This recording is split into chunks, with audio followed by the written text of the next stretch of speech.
د نبی کریم صلی الله علیه وسلم د سیرت پاک غټ غټ واقعات میں شروع کړیو. پنځمه هجره کې د نبی علیہ السلام د مدینه منوره د هجرت پنځم کال کې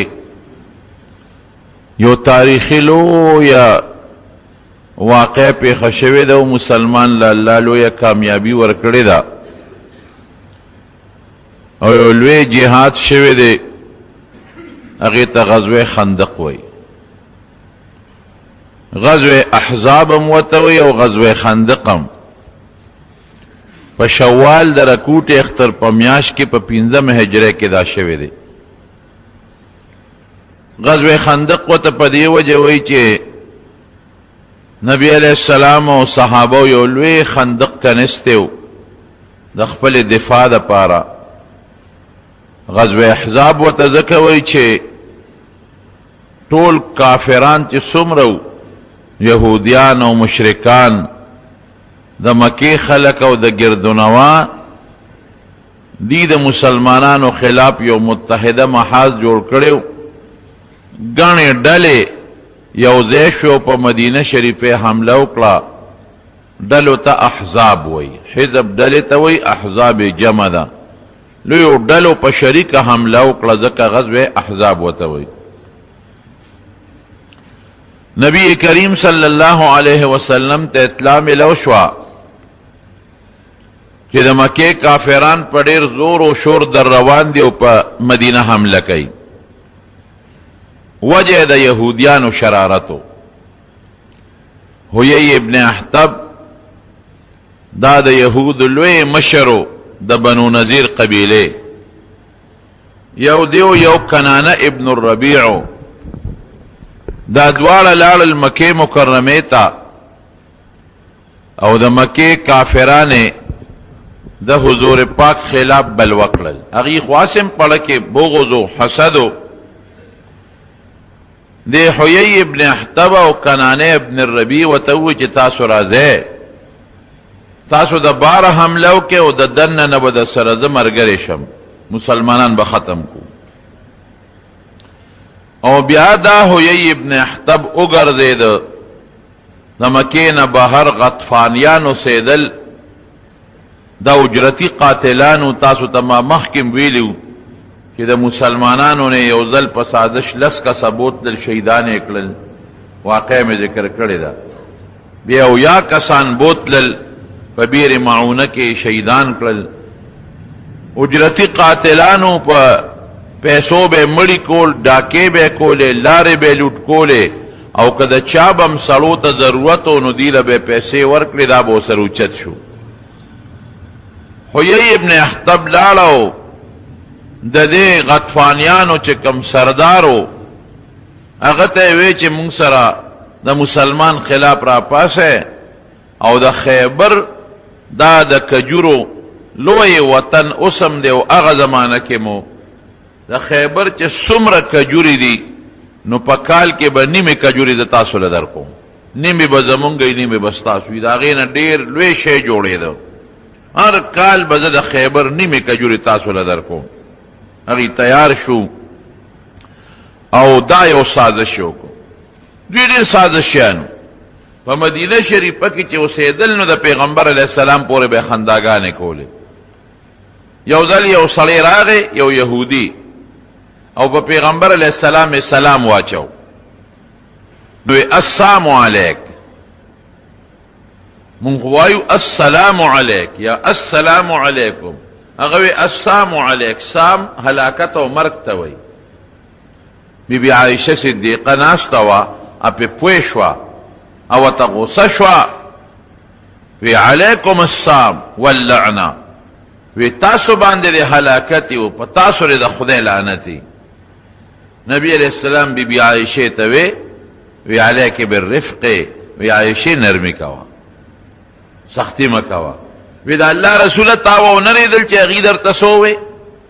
درته وی السلام علیک، ته د هلاک شي خیره درته وکړه. نبی علیہ السلام او فرمایل وی تا ونه لیدل چې ما ورته څه ووی؟ ما وی وعلیک، یعنی دا تا چې څه ووی دا دې پته نو داغي خیره زما په حق کې نه قبليږي او زما خیر الله داغي په حق کې قبلي، خو ظالمان پويږي نه. نو ګوره دومره حرامیانو چې دا سلام هم سم نه چاو. اوس هم ګوره بعض خلک دا سلام غلط وي، سام لفظ استعمالوي، سلام علیک، سلام علیک، سام هلاکت ته وي، مرګ ته وي، تباہی ته وي. نو د پښتنو طریقه دا ده چې مضبوط الفاظو سره وایه السلام علیک، السلام علیکم، دا سلام اچوا. دارنګې خط چې چاته لیږي هم پکې سلام اچوا. ډېر خلک عموما د واده خطونه چې لیږي نو السلام علیکم پکې نه وای، او څوک پکې بسم الله هم نه لیکي د خط په اول کې، بسم الله الرحمن الرحیم پکې نه لیکي. هلکه دا ولې یره وی د دې خط څوک خیال نه ساتي، د دې څوک حفاظت نه کوي. نه حفاظت یې پته نه دی، ته چې خط لیږي مسلمان ته لیږي، پوه شو حفاظت یې پوه شه. دا تا چې پکې د خدای نوم ته چې پکې لاندې لیکي عبدالله، د خدای نوم را نه دی. ته چې پکې د پیغمبر نوم محمد پکې لاندې راځي، د پیغمبر نوم نه دی، نو چې بیا د واده هغه نومونه خو لس نومونه پکې لاندې تا لیکلي. په هغه لسو نومونو کې چا د چا په نوم کې د خدای نوم راځي، د چا په نوم کې د پیغمبر نوم راځي، نو بیا دا هم لیکه که نه. ولې چې بې قدري کېږي، د بسم الله بې قدري کېږي او ته بسم الله نه لیکې، نو ستا په نوم کې د خدای نوم دی، الله دی پکې، محمد دی پکې، نو بیا د دې بې قدري کېږي. دا ولې لیکې؟ نو دا اسې فضول خبره ده. کلم چې خط چاته لیکې که د وادي مکمل لیکې بسم الله الرحمن الرحیم او بیا السلام علیکم، خو برابر. دا د خط آداب دی. نبی کریم صلی الله علیه وسلم چې څومره خطونه لیکلي دي، ګوره کافرانو ته چې خطونه لیکلي دي بسم الله پکې لیکلي ده. دې سوچ نو څه چې د کافر ته د خط لیږم او د بسم الله احترام به نه کوي او د بسم الله ادب به نه ساتي. نو چې نبی علیہ السلام کافر ته بسم الله لیکلي ده، بسم الله الرحمن الرحیم، او سلیمان علیہ السلام خط الله په قرآن شریف کې نقل کړی دی، نو هغه بلقیس ته خط لیکه. بلقیس هغه وخت کې کافره وه او خط یې ورته لیکه انه من سلیمان وانه بسم الله الرحمن الرحیم الله تعلو علی واتونی مسلمین. نو هغه ګوره سلیمان علیہ السلام د بسم الله ورته ولیکله، حالانکه چاته دې لیږي هغه کافره ده. نو کافر خو د بسم الله احترام نه کوي. یا حضور پاک چې کافرو ته خط لیږي بسم الله پکې لیکي، نو ورته پته ده چې یا به احترام کوي یا به نه کوي. کسرا ته خط ولېږه، نبی علیہ السلام بسم الله الرحمن الرحیم پکې لیکلې وه، او کسرا ته چې خط ورسېد نو هغه وشلو، د پیغمبر علیہ السلام خط یې وشلو. حضور پاک ورته خیره وکړه، اخیره پې ولګېده، خدای غرض مرض که ختم شو. نو خط کې به دا نه وی چې هغه احترام کوي که نه کوي، دا هغه کار دی، کوي که نه کوي. مسلمان دی ته پې ښه ګمان کوه چې هغه مسلمان دی، او مسلمان به خامخا د خدای د نوم احترام کوي او د بسم الله د قرآن شریف د آیات به احترام کوي. نو خط کې خامخا بسم الله الرحمن الرحیم پوره لیکه، السلام علیکم پوره وایه. دا د پیغمبر علیہ السلام طریقه ده. نو دی به وی نبی علیہ السلام د برالل وی السلام علیک، دا به د دوی یو د پیغمبر علیہ السلام پته به خیره کوله. یا بعض صحابه برالل هغوی به نبی علیہ السلام ته راعنا، قرآن شریف کې الله فرمایي مونږ لحاظ وکړه. لکه مونږ پښتو کې وایو مهرباني. مهرباني دا چې زه په تا مهربان یم یا ته په ما مهربان، دا یو لفظ د مهرباني. مهرباني دغه رنګې هغوی به راعنا، زمونږ لحاظ وکړه.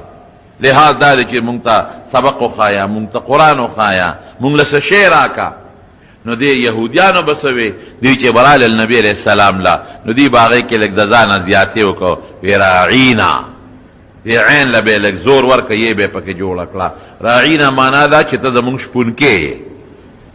او یو او سترګې به یې ښکته کړې، پټ پټ به یو بل پورې ختې او بل سره خندل چې دا دې ګوره مونږ د نبي علیہ السلام بې ادبي وکړه. الله قرآن شریف کې مسلمانان منع کړل، وی دا راعینا مه وایې، ځکه دوی د بې ادبۍ په شکل استعمالوي، یې پکې زیاتوي. انظرنا وایې چې دا الله رسول زمونږ خیال وساته، زمونږ ته نظر وکړه او زمونږ متعلق ښه سوچ وکړه. نو دا دې پورې مې وی چې یهودیان دا ډېر سازشیانو. نو دی لاړل د مکې خلک یې راپار کړل او غطفانیانو سره دا وعده وکړه چې د خیبر نوې کجورې به ستاسو وي، و د مسلمان خلاف را پاسې. لوی لخکر د لسو زرو کسانو تیار شو په مدینه باندې د حمله د لسو زرو مضبوط لخکر دی حضور پاک ته چې کله اطلاع رااله نبی علیہ السلام فوراً د صحابو میټینګ راوغوښت وی څوک مدینه کې پاتې شو او کبار ورته وځو حضرت سلمان فارسی رضی الله عنه د فارسو هغه ته د خپل علاقې یو طریقه معلومه وه هغه وی د الله رسوله زمونږ په علاقه کې چې په چا دومره درون لښکر راشو نو یو خندق کنئ مونږ به یو خندق ګیر چاپېره وکنو او هغې منځ کې به شو کافر به راشي نو په خندق خو به نشي راتلی او که چې په خندق راځي نو لاس به خامخا لګئ توره به خامخا غاړې ته اچئ مونږ به یې په کاڼو په غشو ولو په خپله به تښتي نبی کریم صلی الله علیه وسلم ته دا خبره خوښه شوه او مدینه منوره کې یو غر د جبل سلع ورته وایي د هغې غر شاته پیغمبر علیه السلام لال او په خپله باندې کر خراخ که صحابو ته وی دلته خندق وکنه وی شا به شروع کې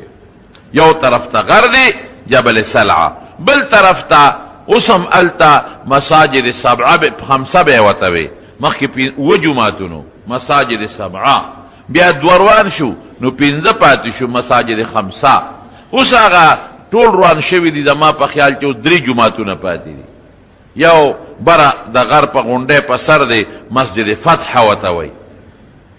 اوس هم شته دغه جومات راکوټې خو سخت کال په دې عمره کې چې زه ورغلم نو هغې ته جرنده چولې څوک ورته پرېږدي نه او مخکې و پکې خلکو دوه رکاته مونځ کو نبی علیه السلام دقه ځای مونځ کړی او د حضور پاک خیمه یو وخت کې په دغه ځای وه لاندې یو بل جومات مسجد سلمان فارسی ورته وایي او یو بل جومات مسجد عمر بل حضرت مسجد ابوبکر بل مسجد عثمان دی بل مسجد علی دی نو سیر وان کړي دي یو درې جومات شته او حکومت سعودي هلته اوس یو لوی خپل د فهد په زمانه کې یو لوی جومات جوړ کړی دی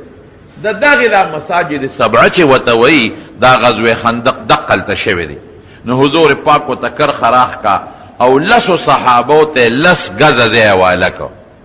وی لس صحابه به لس گزه ځای کنئ یعنی سړي سر یو گز ځای دا تکړه شی او صحابه 3000 کسانو 3000 نو 3.5 میله لوی خندق یې وکنو 3.5 میله هر یو سړي سر گزو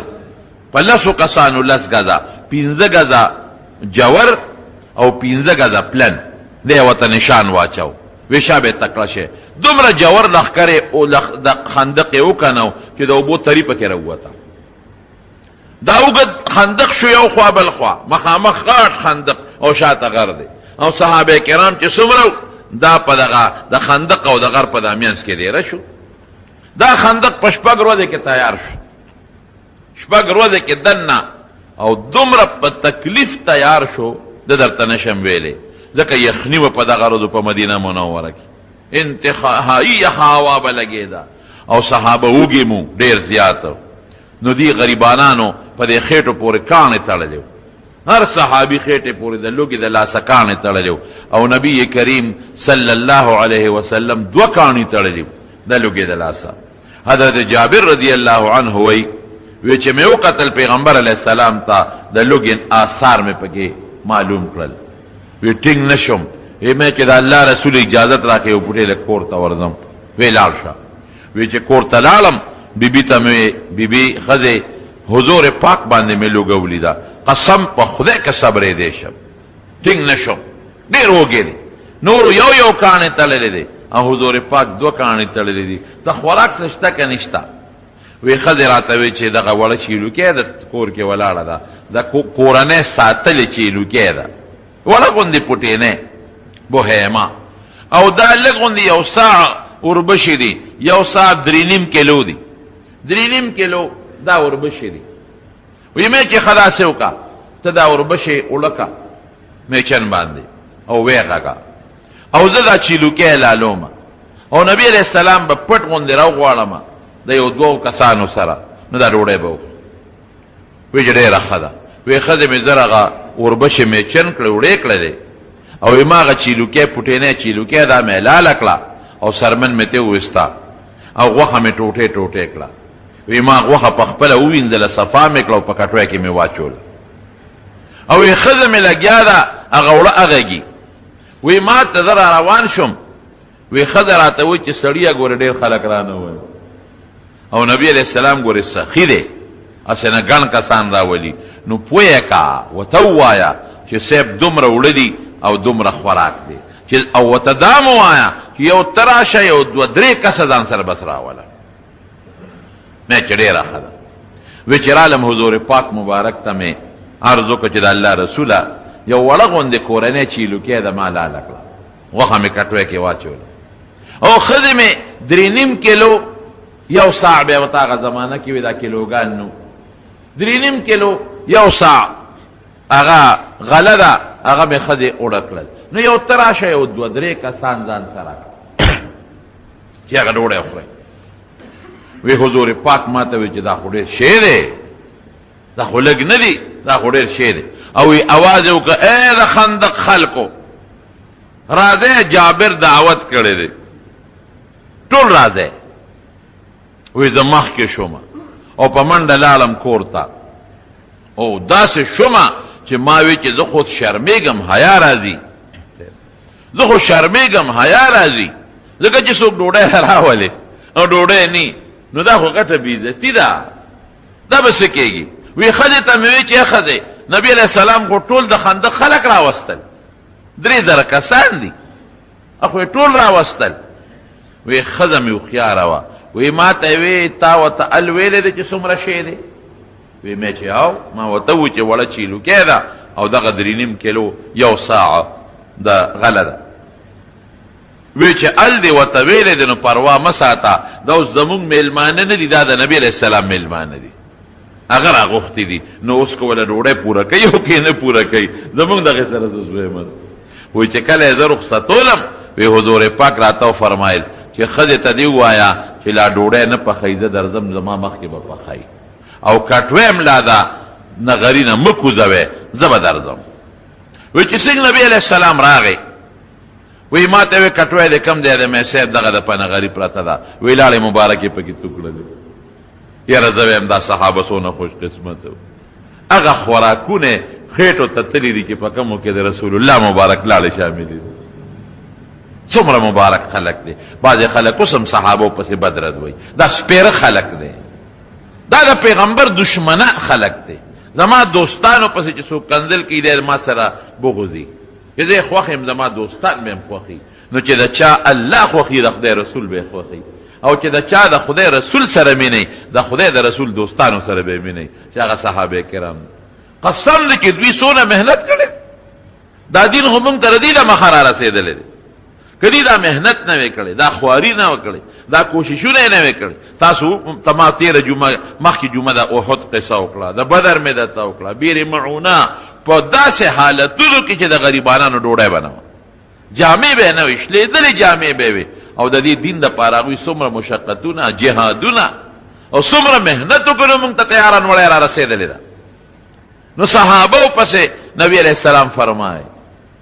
یو ځل وفرمایي وی اے خلکا ورې زما ملګرو پسې خبرې ونه کې پام کوئ ګورې زما ملګرو پسې خبرې ونه کې زما ملګرې د هغې نه د غشو ټاکې مه جوړوئ لکه په غشي چې تاسو هدفونه ولئ پام کوئ زما ملګرو پسې خبرې ونه کې او بیا فرمایي الله الله فی اصحابی اوهو سخت جمله الله الله د خدای نه ویریږئ د خدای نه ویریږئ زما د صحابو په حق کې بدرد مه وایئ او بیا څه وایي د غشو ټاکې لا تتحدو د غشو هدفونو ټاکې ته مه جوړوئ او بیا وایي فلو ان احدکم انفق مثل احد ذهبا ما بلغ مد احدهم وی که تاسو کې یو کس د احد د غر عمره سره در خیرات کی د احد غر 3.5 میله کې غټ غر دی د احد د غر عمره سره در څوک خیرات کی د صحابي د چټاکې خیرات تم نه رسی نو زما ملګرو ته ولې کنځلې کوئ او بل حدیث کې راځي وی زما ملګرو سره چې چا مینه وکړه وی زما د وجې ورسره مینه وکړه او زما ملګرو سره چې چا بغض وکړو نو دی زه بدي شم ځکه ورسره بغض کوي نو سپیره سړی دی هغه څوک چې د پیغمبر په صحابهو پسې لګیا دي او د حضور پاک مرګرو پسې بدرد وایي جناب. نو ګوره د حضور پاک لاړې خوړلې دي، لاړې مبارکې په هغه کټوې کې توکړه دی او په هغه وړو کې هم لاړې مبارکې توکړه دی. او بیا هغه جابر ته وایي ښځې ترې ووایه چې ځان له بله ملګرې راوغواړه چې ډوډۍ ورسره پخې کړي. و 3.5 کیلو خو یوه ښځه هم پخولی شي. وی نه ښځې ته دې ووایه وی بس بله ښځه وله راله راوغوښتله او شروع یې وکړله. وی حضور پاک به ډوډۍ راغشتې او یو غټ لوښي مونږ کره او په هغې کې به یې پخپله چوري کولې او کټوې ته به کاسه دننه کوله او په هغې کې به یې غوښه هم راغشته او ښوروا به هم راغشته او هغه به یې په هغه ډوډۍ د پاسه اچوله. او پخوا عربو کره به غټ غټ لوښي و 10 او 20 او 30 کسان به پکې ناستېدل. لکه زمونږ په دې وطن کې د وریجو سره چې هغه غټه وریجو دیګ پکې راړئ، هغه غټ د هغه اوسپنې شی وي، داسې غټ غټ پینې به وي او لوی لوی کاسې به وي. بس وی صحابه راتلل او مړېدل به او پاسېدل به او بیا به نور راتلل مړېدل به او پاسېدل به او حضور پاک به هغه ډوډۍ ورته پخپله چوره کوله او دا کټوۍ نه به یې پخپله په کاسه باندې غوښه او دغه ښوروا غشتله او د هغې د پاسه به یې چوله. وی چې څومره د خندق خلک و ټول ماړه شو. دا معجزه وه د حضور پاک، ټول ماړه شو.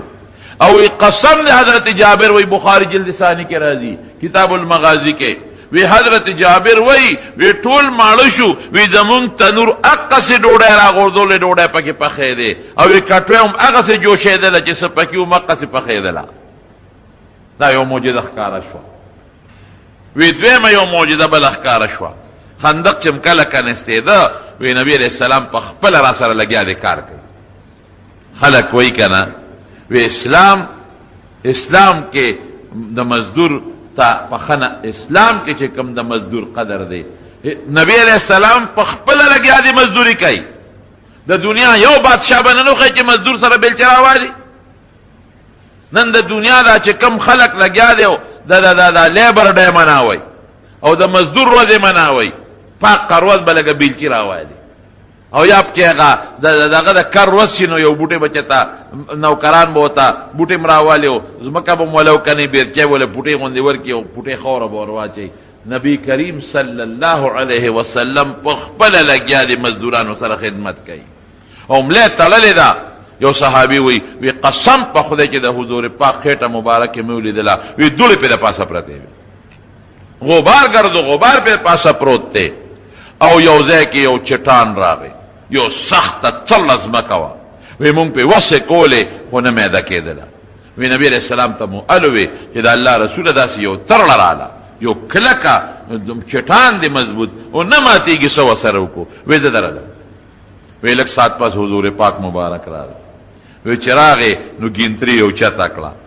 او راوی بروله او بسم الله ورسره وی بسم الله الرحمن الرحیم. وی غزار یې ورکړه. وی چې غزار یې ورکړه نو 3 مېسه داسې لکه د شګو په شانتې وبېده او یو رڼا تې اوچته شوه. وی چې دوباره بسم الله ووی او غزار یې ورکړه نو بیا 3 مېسه لکه د شګو په شانتې وبېدله او چې 3 باره بیا هغه کوداله اوچته کړله اګینتري او بیا بسم الله وی او راوی بروله نو مکمل هغه چې کوم کاڼې و هغه لکه د شګو ریزه ریزه شو او 3 واړو غزارو سره رڼا اوچته شوه. پې وی فرمایل چې دا لومبۍ رڼا تاسو ولیدله، دې باندې خدای پاک ما ته د شام محلات وښودل او ما ته الله دا وفرمایل چې ستا د امت به خدای پاک دې شام ته رسوي. وی دویم ځل چې مې وواله او رڼا تې اوچته شوه نو ما ته د یمن محلات خدای پاک وښودل او دا راته الله ووی چې ستا امت به یمن ته رسېږي. او چې 3 غزار مې ورکړه رڼا تې اوچته شوه نو دا د کسرا او د فارس علاقې ته رڼا ورسېده، هغه محلات مې ولیدل او ما ته الله وفرمایل چې ستا امت به دغه شام ته او یمن ته او فارس ته رسېږي او مقصې وشوله. دا یو بله معجزه شوه. خدای ورته ښیي چې دې وخت کې خو ته باقاعده لګې خپل دفاعي پوزیشن کې یې او کافران راځي خندق کنه، خو فکر مه کوه امت به دې د دې دنیا ګوټ ګوټ ته زه رسوم انشاءالله العزیز. همغسې وشوه. بهر کیف دا بله معجزه شوه. او چې کار به کو نو صحابه او نبی علیہ السلام یو بل سره شیرونه هم وي نحن الذين بايعوا محمدا صلى الله عليه وسلم على الجهاد ما بقينا ابدا مونږ هغه خلک یو چې مونږ د نبی علیہ السلام سره په جهاد بیعت کړی دی تر څو چې جم دیو نو مونږ د پیغمبر علیہ السلام نه نرستو کېږو او د کافر او دشمن په مقابله کې به سره جهاد کوو دا باغیم وي دا به صحابه وي او نبی علیہ السلام مبارک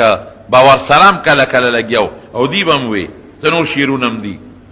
هغه په شریک باندې بلګیو اللهم نبی علیہ السلام باواز وکړو اللهم لا عيش الا عيش الاخره اللهم چې دی بدوي چې نحن الذين بايعوا محمدا مونږ هغه خلک چې د نبی علیہ السلام سره بیعت کړی دی په جهاد تر څو چې جم دیو ما بقینا ابدا نو بیا سری بیا به نبی علیہ السلام اللهم لا عيش الا عيش الاخره فاغفر الانصار والمهاجره خدایا جن خو نه دی مگر د آخرت جن دی د دنیا جن خو د کړهو جن دی کله بیماری برازي کله تکلیف برازي کله جګړې برازي کله فتنې برازي لا عيش الا عيش الاخره پورا کامل جن د دنیا نه دی د آخرت ته فاغفر الانصار والمهاجره خدای د انصار او مهاجرین او بخي دا دعا به ته په خندق کې کولا نو چې په دومره تکلیف کې صحابه هم لګیای دا الله د پاره په تکلیف په برداشت کوي او حضور پاک هم لګیای د خدای د پاره تکلیف برداشت کوي او ګیم دی یخنیم کېږي نو تاسو وایي چې دا دعا به خدای قبلې کې ونه قبول د نبی علیہ السلام او خامہ قبلې کې مستجاب الدعوات ته خدای وخت ګوره دغه وخت دعاګانې کړي او صحابه وی والله لولا الله ما اهتدينا د خدای حمد به هغه وخت کې ادا کو والله لولا الله ما اهتدينا ولا تصدقنا ولا صلينا خدای کته نه وکنا نو مونږ به هدایت نه ومونته خدای دا خو ستا په توفیق او ستا په امداد مونږ په اسلام کې داخل چو هدایت مونږ مونږ باندې مونږ کړي وي او نو مونږ صدقه ور کړي وي الله دا خو ستا په وجه دی واقعي دا د خدای مینه ده مونږ سره چې الله مونږ مسلمانان پیدا کړی ټول وای الحمدلله مونږ منځونه کو مونږ صدقې ورکو دا د الله مینه ده والله لولا الله ما اهتدينا ولا تصدقنا ولا صلينا فانزلا سكينه علينا ان الاولى قد بغوا علينا وی الله په مونږ باندې اطمینان راولي خدای فانزلا سكينه علينا وثبت الاقدام الا قینا خدای که مونږه او دشمن یو بل سره مخامخ شو خدای قدمونم کلک کا ان الاولى قد بغوا علينا دي کافرانو په مونږ زیاتې کړې دي په مونږ ظلم کوي چې هغه مکینه د مونږ خلاف لښکرې جوړې کړې دي د ټولو کافرانو لښکرې غونډې کړې او په مونږ حمله کوي اذا ارادوا فتنه ابینا او دوی د مونږ نه څه غواړي مونږ واپس کفر ته راوغواړي چې واپس د مور پلار د نیکونو عبادت په شانتي دین اختیار کې ابینا مونږ د دې انکار کوو که د ازلې وچوي که نه په مونږ واپس هغه زوړ دین ته نه ځو نوی دین هم د اسلام قبول کړی دی نو چې دا ابینا به وي نو پیغمبر علیه السلام هم ورسره آواز پکې اوچت کړ او په شریکه به وي ابینا ابینا ابینا چې مونږ د دې د کفر او شرک نه انکار کوو ان الاولى قد بغوا علينا اذا ارادوا فتنه ابینا په دې به آواز اوچت کړ نه علماء دا معلومه چې دا جهاد په میدان کې یا اسه شعرونه ویل یا نظمونه ویل د زړه د خوشحاله لپاره دا جایز دي نبی رسول الله دا په خپل ویلي او بیا جهادي دا جهاد د لپاره ټریننګ کول او تربیت کول او خپل سامان د جهاد برابر اول دا د نبی رسول الله ته د کوداله پکې استعمال شو خندق یو کناو په طائف باندې چې نبی کریم صلی الله علیه وسلم کله حمله کوله نو د طائف مضبوطه قلاګانې وي نو هغه لپاره منجنیق استعمال کړو مچوغنا دا اوس چې د پخوا به زمونږ په دې وطن کې خلکو سره مچوغنې وي کاڼي به پیوشتل هغه به د باندې چخ په شانته مچوغنې جوړې کړې وي باندې باندې چخ په دا سلور طرف ته ټالونه پخوا دي خلکو په ځانګل اوس خو نشته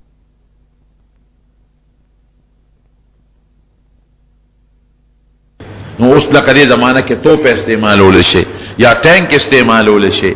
او یا میزایل استعمالول شي دارنګه زموږ علماء کرام یو سیز دي چې دشمن په مقابله کې با هغه کې احتیاط کې هغه ته هوا استعمالول ریح باد استعمالول نو کتاب پخوا به زهریلا ګیس استعمالو پر خوده وي اوسم دا ګیسونه راوتی دي او دا د دشمن په دینو کې پریدي نو تر سوچ سخت ضرورت نه راغله نو دغه باندې استعماله ځکه ماشومانم پکې مړ شي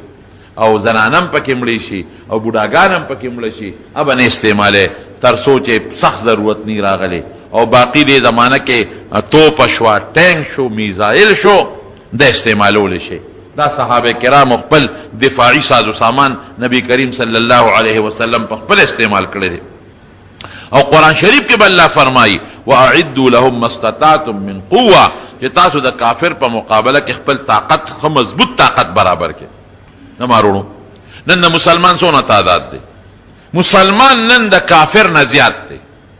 نن د مسلمان تعداد د يهودو نه زیات دی نن د مسلمان تعداد د عیسایانو نه زیات دی نن د ټولې دنیا د مسلمان تعداد نه هندونه زیات دی بدھ متوالا نه زیات دی چیلیانو نه زیات دی روسیانو نه زیات دی او مسلمانان ارض ډغري خوري کنه خوري ګور افغانستان کې وګوره ګور په عراق کې وګوره فلسطین کې وګوره په کشمیر کې وګوره په بوسنیا کې وګوره په چچنیا کې وګوره ساخوا کې دغه لیبیا کې وګوره شام کې وګوره مصر کې وګوره زه په مسلمان نن په مخته دی دا ولې ځکه مسلمان لا چې د کافر په مقابله کې کم جهادي قوت پکار دی او کم سازو سامان پکار دی انشتا نن کا د دشمن لګیا دی او د مسلمان خلاف نن بدماشي شروع کړی دا ولې هغه سره جنگي سازو سامان شته او تاسو سره نشته ایمان تاسو سره دی خو جنگي سازو سامان کم چې قرآن سور له 100 کاله مخکې ویلي دي چې دا تاسو خپل جنگي سازو سامان برابر کې نو زمونږ چې کم مالدار مسلمانان دي او مالدار ملکونه دي په عیاشو کې پراته دي صرف په تعیش کې پراته دي دا ډو سوچ یې نشته چې د ما یو دشمن شته یو کافر د ما شته او په مختلفو طریقو راځي او په ما باندې حمله کوي او زما مسلمان په مختلفو طریقو بربادي ماشومان یې مړه کړل زنانې کونډې کړلې د وینو سیلابونه توی کړل په دې سوچ دي چې کله مسلمان مونږ ختم کو او مسلمان له چې کم قوت او کم طاقت پکار دی ته د مسلمان توجه نشته دا د مثال شو کنه خندق نبی علیہ السلام کانول دي مچوغه او منجنیقونه د طائف د پاره استعمال شوی دي او قران حکیم کې الله وایي چې د دشمن په مقابله کې تاسو خپل مضبوط طاقت او خپل اسباب او جنگي سازو سامان هغه برابر کې بهر کیف دا خندق په تیار شو او برابر شو دیکھ یو واقع بلم داسې وړغوندې پیښه شوه یو صحابي دی د نبی علیہ السلام نه اجازت وغوښته وی صاحبه ما له لږ اجازت راکړه کور ته ځم دا قانون دی چې په جهاد کې بې د امیر د اجازت نه به کار نه کوي د امیر تابعداري به کوي د هغه نه به اجازت غواړي نبی علیہ السلام ورته وی لاړ شي چې لاړه دا صحابي کور ته نو د سره خو نیزه وه صحابو خو به خامخا وسله ځان سره ګرځوله چې دې سنګ کور ته ورغی اوس بیبي د دروازې بار ولاړه ده نو عرب خو غیرتي خلک وو دې پې شکي شو چې دا زما دا ښځه دروازې نه بارسنګ چاته ولاړه ده نو نیزه یې نیغه کړه ښځې ته وی ته بارسنګ ولاړې ښځې ورته ما پرېږده راشه کور ته کور کې لوی غم پېښ دی ځکه را تښتېدلې یم بار ته وی څه چل دی وی ته خو رانه نوځه چې دې سنګ کور ته ورغی یو لوی خامار په کور کې پروت دی لوی اجدها ده وی دې مار د وجې نه زه در تښتېدلې یم دروازې ته به د سره خو لویه نیزه وه هغه نیزې هغه سوک یې راواغېشته او د مار په دې سر یې کېښود خو چې زور یې سینګ ورکه دې مار له نو مار یو چغه وواله دا ښځی وی په دې پوه نه شوم چې مار مخکې مړ شو که زما خاوند مخکې مړ شو مارم مړ شو خاوند مې پرېوت دې مړ شو د خدایا دا شو نبی کریم صلی الله علیه وسلم ته مې الوی بیا چې دا الله رسول دقه چلی وکړه مار له په نیزه په سر کېښوده مارم مړ شو او زما خاوندم مړ شو په دې پوه نه شوم چې کوم یو مخکې مړ شو دواړه یو ځای مړه شو نبی علیہ السلام وفرمایل وی ان لبیوتکم عوامره وی ستاسو په کورونو کې پیریان اوسېږي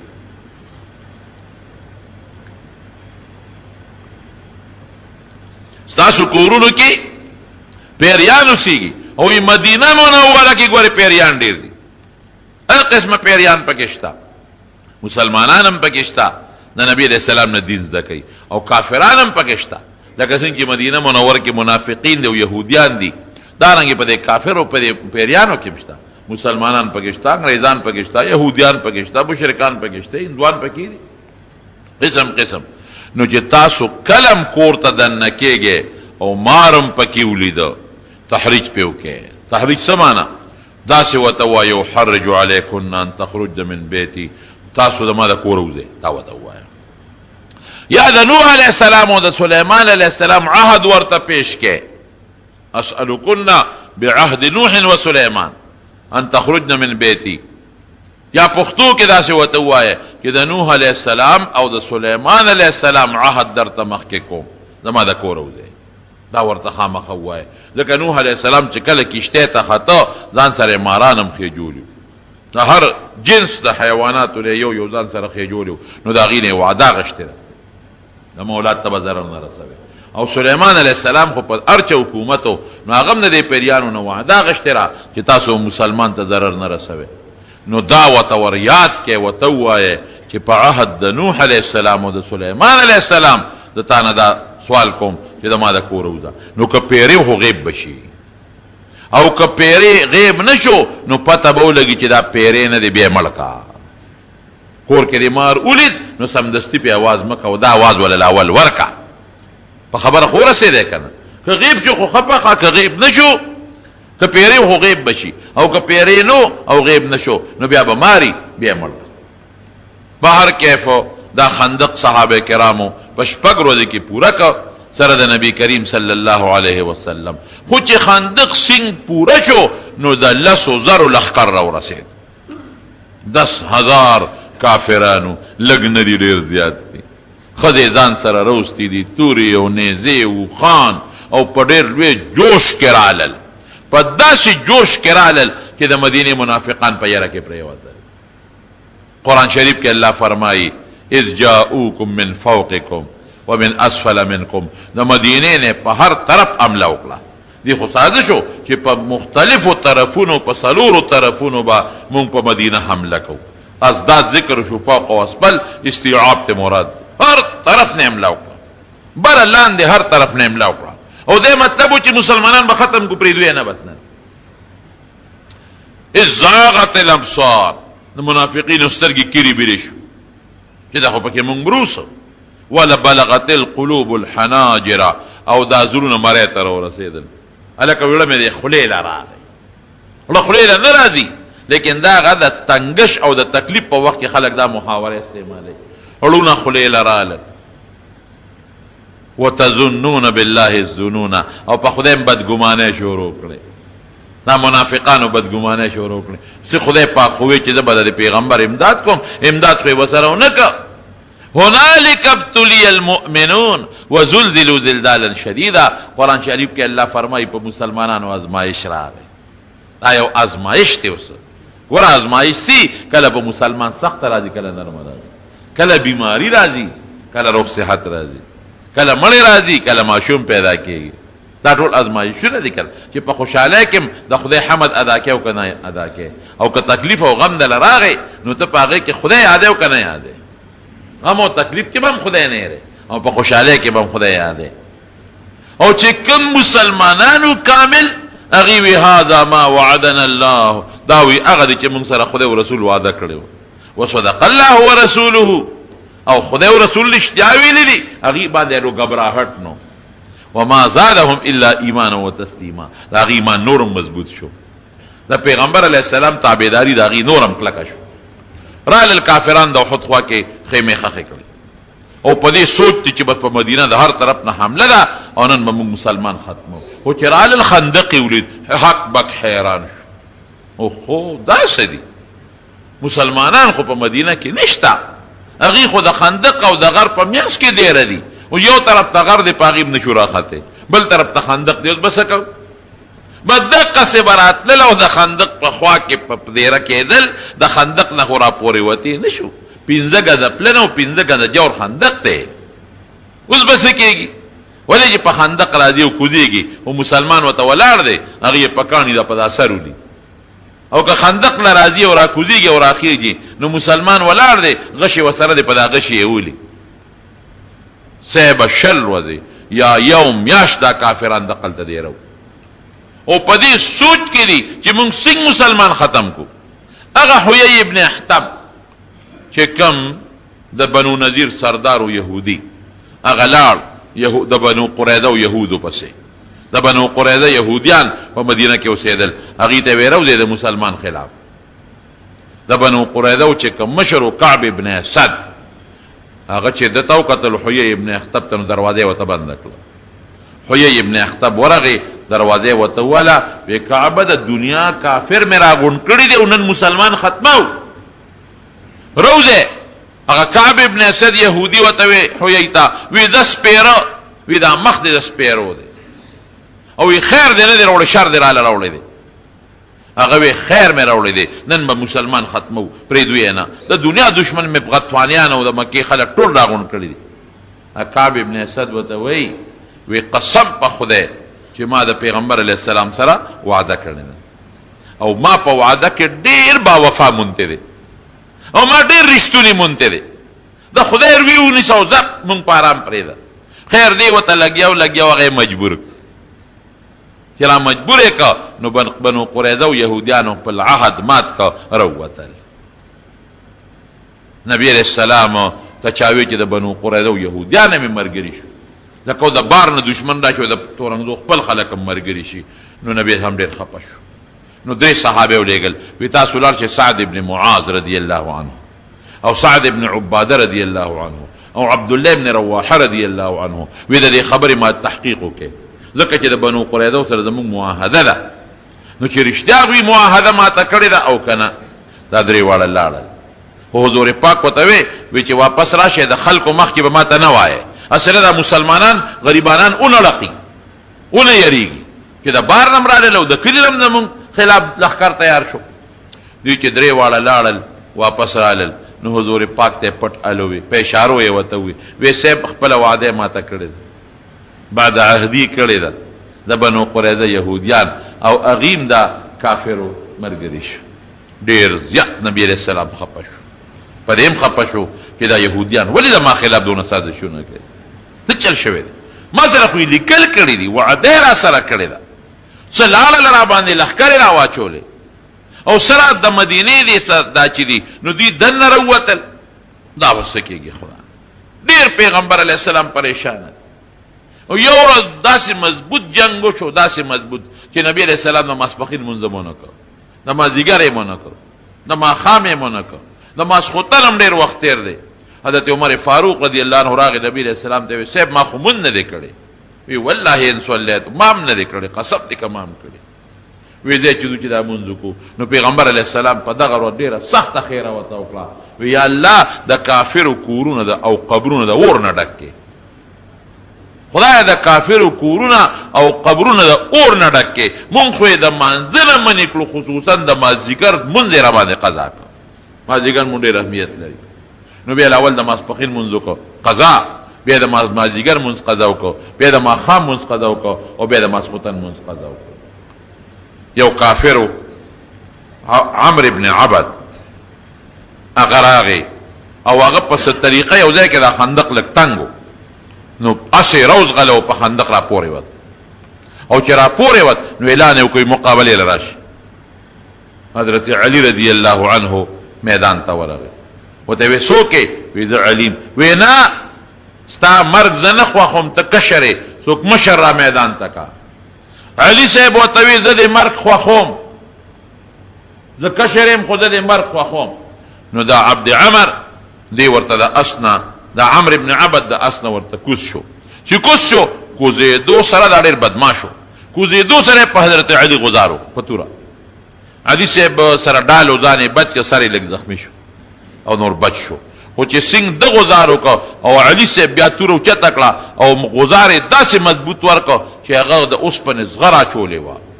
ځان یې مکمل په اوسپنه کې پټ کړی خو حضرت علي صاحب داسې مضبوط غزار ورکړه چې توره یې د هغه اوسپنې نه موته او د ده نه موته مردار شو خدای مردار. یو بل کافرو نوفل ابن عمیر، نوفل ابن عبدالله، نوفل ابن عبدالله هغه رامنډه کړې. هغه وی زه به نن ځم او د مسلمانانو د پیغمبر به نن وجنم، پرېږدم یې نه. لکه دومره لوی خندق چې دی، وی زما داسې اس دی چې د خندق نه پورې غاړه ټوپ والی شي. توره لاس کې واغېسته او بعینی چې کوم دی کې حضور پاک ولاړو، په دقه دی په خندق راغی. او چې څنګه اس راوځغلو چې دا به د خندق نه ټوپ کې زما اس او نیغ به په پیغمبر علیه السلام په توره غزار کوم. خو چې څنګه اس له ټوپ ورکه نو اس په خندق کې لاندې پرېوته سره ده او دا سټ یې مات شو، مردار شو. چې مردار شو کافر وی 10,000 درهم به درکو او د دې نوفل دا لاش راله راکې، 10,000 درهم درکو دا لاش یې راکې. نبی علیہ السلام وی د مردار نه زه لاش علم او نه مې دا مردار او نه پیسې علم او نه مې دا مرداره په کار ده. صحابه ته به اخوی ورته ورغورځوي. بل څوک وایي چې 10,000 درهم خو ډېر شی دی، د جنگ سامان به پې والو. حضور پاک وی نه په دې پلیت وجود د کافر نه پیسې غواړم، نه مې دا پلیت وجود په کار دی. وی روکې دغسې وله ورکړي. داسې لږ غوندې منډې تړلې شوې. یو صحابي دی نعیم ابن مسعود غطفاني، نبی علیہ السلام لراغی وی صاحب وی زما قوم غطفانیان په دې کې پراته دي او هغوی ته زما د اسلام پته نه لګي چې دی مسلمان دی، نو که اجازت راکړې زه ورځم چې دا خپل قوم لږ وشړم پوه یې کړم. نبي اسلام وی ډېره ښه ده، زه ورځه الله دې حفاظت وکړه. دې په خندق ور پورې وت او دې غطفانیانو ته ما پېژنې هلکه ته کوم ځای وې؟ هغوی ته پته نه وه چې دی مسلمان شوی دی او مدینې ته تللی دی. ته کوم ځای وې؟ وی دا دې له خواله رالم که حضور پاک ته وی ګورې لږ دروغ به پکې وایم نو جنګ کې دروغ ویلی شي. وی ووایه پکې اجازت دی. ورته یې وی زه ستاسو ملګری یم که نه. وی داسې کار دی چې د مکې او د مدینې د خلکو خو خپله دشمني ده. د مکې خلک پېښ شو، نبي علیه السلام پوه شه. نو زموږ څه کار دی غطفانیان چې موږ دلته کې رالو او صرف د حویې خطا کړو، د کجورو په بانه یې راوستو. تاسو څه خیال دی په دې خندق تاسو ورتلی شئ؟ غطفانیان ورته وی نه نشو ورتلی. وی هسې ځان ووجنو، ځای چې ځو. بس هغه اعلان وکړ وی دی چې ځو. غطفانیان ترې روان شو. دی کې خدای پاک طوفان راوست، داسې طوفان الله راوسته. قرآن شریف کې الله فرمایي انزل جنودا لم تروها، داسې لښکرې او باد خدای راوست طوفان چې د دې کافرو خیمې یو چتې کړې او دوی چې په نغرو کوم لوښي ښودي د پخلي هغه لوښي ته یې خوا کړل او د سارو بچي اوچت کړل. دونه طوفانو او چې څوک په ځمکه ناستو بچو که څوک به ولاړو هغه به اوچت کړ او خیمې او دا لوی طوفان دی او زلزل د سترګو کې شګې پرېوتې، پخلو کې پرېوتې. بس نر باغ او چې خپل اوښ ته خطه او تښتېده، بس نر هغه او چې خپل څاروي یې لیده او تښتېده، ټول او تښتېدل لاړل. دا 20 ورځې یا یو میاشت دوی د مسلمانانو خلاف د مدینې ګیر چاپېره دیرو. رب العالمین د مسلمانانو امداد وکړه. الله وی باد مې راوسته او لښکرې د فرشتو مې راوستلې او کافر مې د نوز غلول، لړل او تښتېدل. نبی علیہ السلام یو اعلان وکړ وی الان نغزوهم ولا یغزوننا. صحابه ته وی مبارک مشه د دې نه پس به کافر زمونږ مقابلې له مدینې ته نه راځي. بس د خیرې راتللو، دې نه پس به مونږ ځو، بس د خیرې راتللو. نو دا لویه معرکه دا پیښه شوه، دې ته غزوه خندق وایي او غزوه احزاب ورته وایي. زنانه هم پکې یو لویه توره کړې ده. حضور پاک زنانه په مدینه کې یو قلعه کې بندې کړې او حضرت حسان ابن ثابت رضی الله عنه چې کوم مشهور شاعر د حضور پاکو هغه ته وی ته دې زنانو سره کېنه. دې سپینګیري بوډا یو یهودي ورغی، دا بنو قریظه یهودیانو خو سازش وکړه کنه، وعده خلافي وکړه. یو یهودي ورغی معلومات کوي چې د ښځو سره څوک فوجان شته که نشته، مسلمانان څوک حفاظت کوونکي شته که نشته. حضرت صفیه رضی الله تعالی عنها یهودي صحیح که. حضرت حسان ابن ثابت ته وی صفیه د حضور پاک ترور وه، د پلار خورې وه. حضرت حسان ته ورشه او پر یهودي غزار وکړه. وی په څه پې وکړم؟ ما سره څه دي؟ وی د خیمې د لرګي والا او په دا سر یې ووه. حضرت حسان وی زه سپینګیرې به د غزار کولی شم؟ زه خو نشم کولی. وی ښه بس ورغله حضرت صفیه او لرګي اوچت کوه یهودي په دا سر ووه چې وی و مردار شو. حضرت حسان ابن ثابت ته وی زه ښځی ما ګوتې نشم وروړی او ته دې اوس 1900 د خیمې نه د دې قلا نه بار وروغورځوه. د قلا په دیوال دا یهودي راوړېدلی نو دا یهودیان به ویریږي وی به چې مسلمانانو سره سړي شته په موږ باندې راځي. حضرت حسان وی زه بوډی یم د دې غورځولی شم، زما لاس کې کم دي طاقت دې څنګه ونیسم. نو بیا حضرت صفیه رضی الله عنها ورله او په جامو کې څادرونو کې یې ونیوه او د قلا نه پورې غاړه یې وروغورځو. هغې کې دا حکمت و چې یهودیان په انتظار و چې مسلمانانو سره سړي شته که نشته، خو چې دی یې وغورځو یهودیانو ویل که سړي ورسره دی هغه زمونږ دغه ملک جاسوس یې راله ملک او دونه تکړه سړي دي ورسره چې بار یې راته راوغورځو. خدای حفاظت کوي. نبی علیہ السلام یو آواز وکړ وی څوک به لاړ شي او ماله به د کافرو خبر راوړي. حضرت زبیر رضی الله عنه پاسید وی زه به لاړ شم. ګوره د خندق نه وراوړېدل اسان کار نو ګران کارو.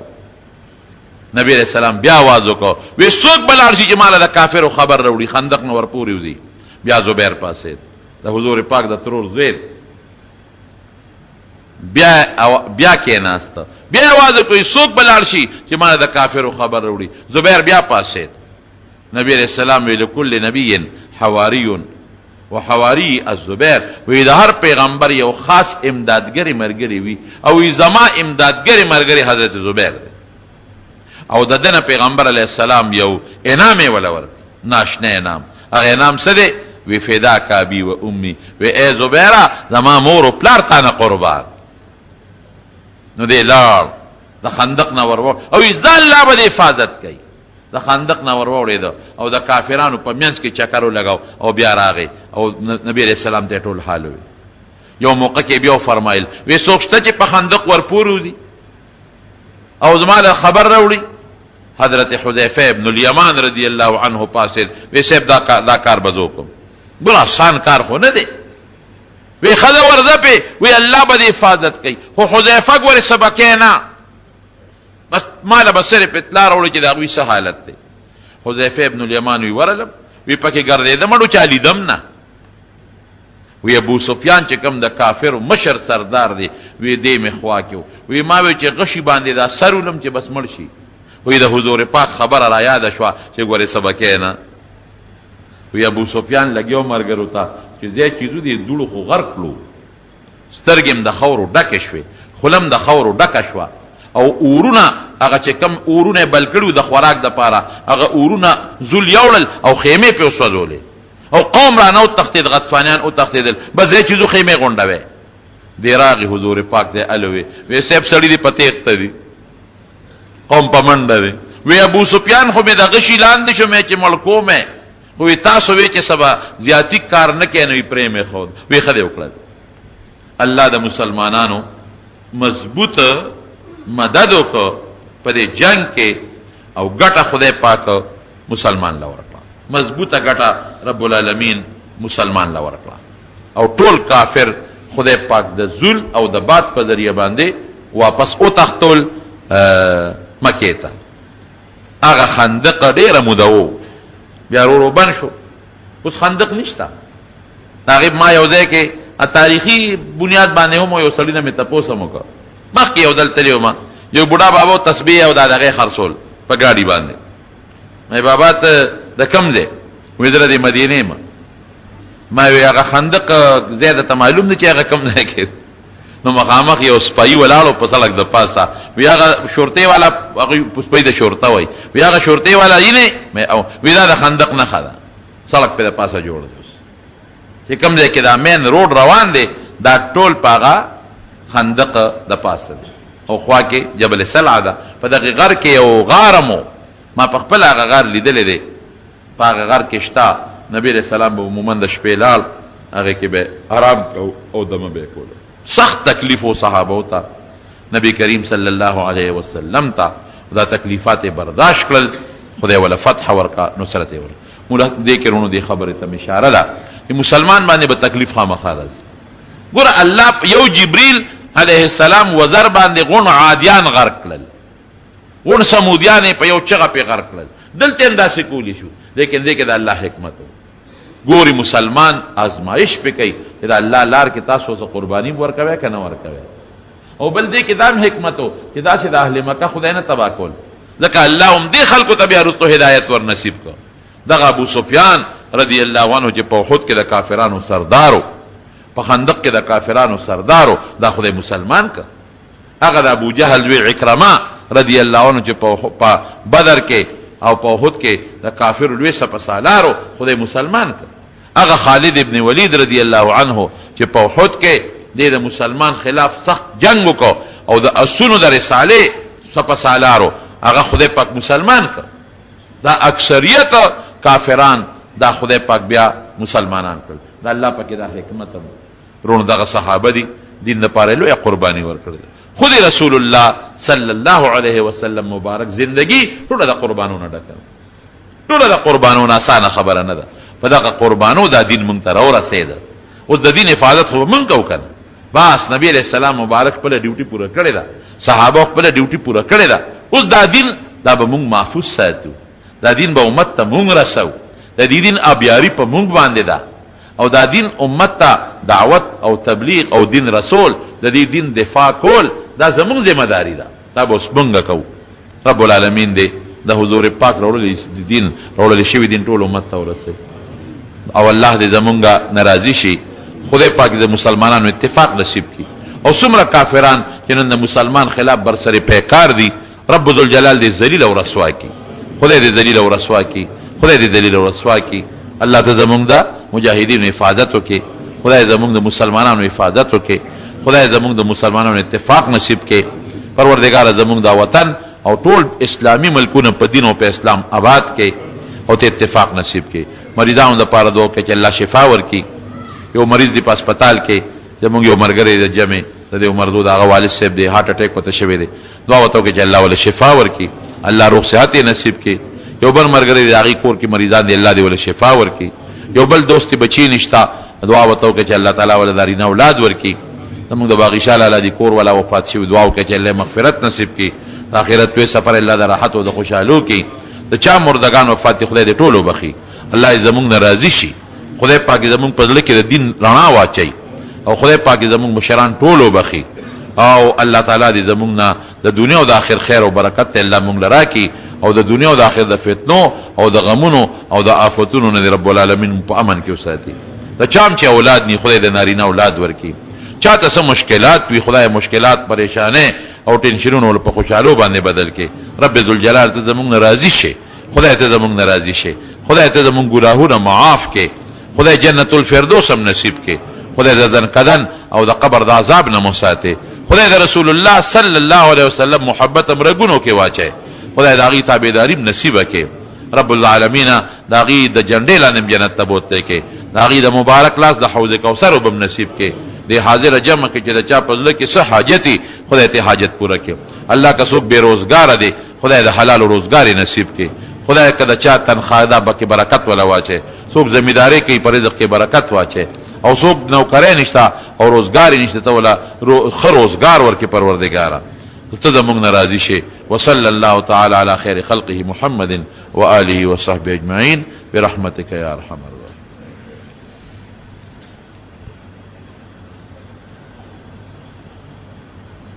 دیوی د بدر د صحابو نمونه مې راوړي دي، هذا صحیح ده. د سره دي د مدثر سره بدر د صحابو نمونه دي، نو دیوی که څوک یې اخلي نو وربکم. سپي او پیشو چې څه نقصان وکړي د دې وجل داسې بېځایه وجل نه دي پکار، خو که داسې د لیونتوب حیثیت ته رسېدلي وي او بیا ترې بنده تنګ وي نو بیا لرې کولی شي چې مال هم درله بربادوي یا وجود ته نقصان رسوي، او یهودیانو ښځو سره نکاح کولی شي. دا صحیح ده، یهودي یا عیسایانې ښځې سره.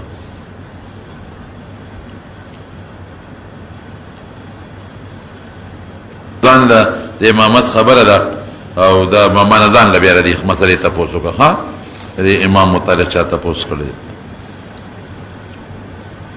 مونځ زر کومه نو لږ په احتیاط کوه مونځ نو بس دې کې خو خپل دا بعضې کار دی چې دې باندې ته مکلف یې، خپل سوچ سره فکر سره ښه په احتیاط باندې خپل مونځ کوه، او جذبات نری پکار. ښه دا لا حول ولا قوة الا بالله وایا او دا خدم دې ستا دپاره که څوک هم جذبات وي جذباتي وي لا حول ولا قوة الا بالله دی وی اعوذ بالله من الشیطان الرجیم دی وی او سار کې لا اله الا الله وحده لا شریک له له الملک وله الحمد وعلى كل شيء قدیر سر کرتا وی جذبات خشیه نه دي هر کار په اطمینان پکار دی نبی علیہ السلام فرمایي وی جذباتیت دا د شیطان نه خدا او په قلاره چې کم کار کوي وی دا د الله او د رحمان نه امداد دی